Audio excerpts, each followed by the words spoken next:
আমার বিরুদ্ধে রাজনৈতিক উদ্দেশ্যপ্রণোদিত অপপ্রচার চালানো হচ্ছে, বললেন টিউলিপ।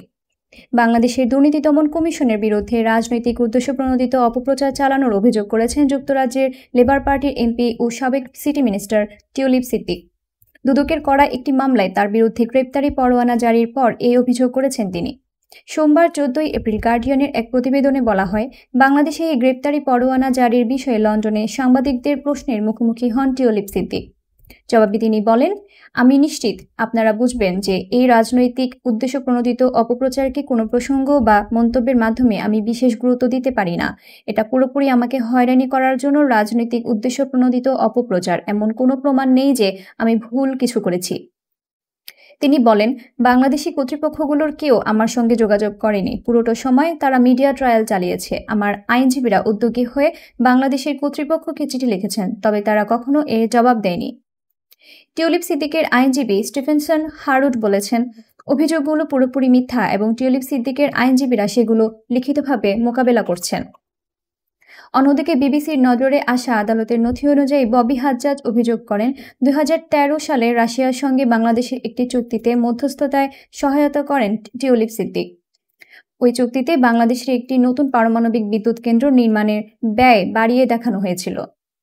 দুদকের চেয়ারম্যান মোহাম্মদ আব্দুল মোমেন এর আগে বিবিসিকে বলেছিলেন, অভিযোগগুলোর কোনোভাবে কাউকে নিশানা করে করা হয়নি এবং সেগুলো ভিত্তিহীন নয়। দুর্নীতির দালিলিক প্রমাণের ভিত্তিতে তদন্ত করা হচ্ছে। তিনি আরও বলেন, টিউলিপ সিদ্দিকের বাংলাদেশের আদালতে বিচার প্রক্রিয়া থেকে দূরে থাকা ঠিক হবে না। আমি টিউলিপ সিদ্দিককে এসে সম্ভাব্য সবচেয়ে ভালো আইনি সহায়তা নিয়ে আত্মপক্ষ সমর্থনের জন্য স্বাগত জানাবো।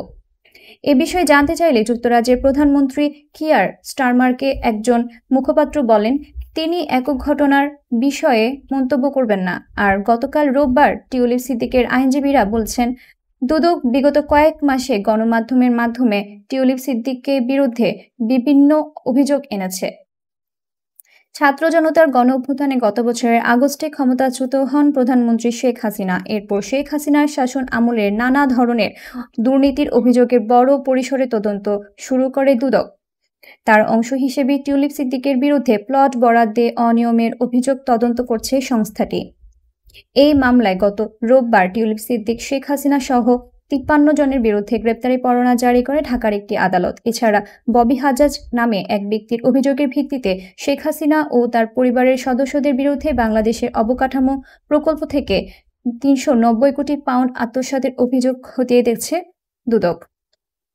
যুক্তরাজ্যের রাজধানী লন্ডনের হ্যামস্টেড অ্যান্ড হাইগেট আসনের এমপি টিউলিপ সিদ্দিক বাংলাদেশে তার বিরুদ্ধে তদন্ত শুরু হওয়ার পর আলোচনা সমালোচনার মধ্যে গত জানুয়ারিতে যুক্তরাজ্যের অর্থ মন্ত্রণালয়ের সিটি মিনিস্টারের পদ থেকে ইস্তফা দেন তিনি।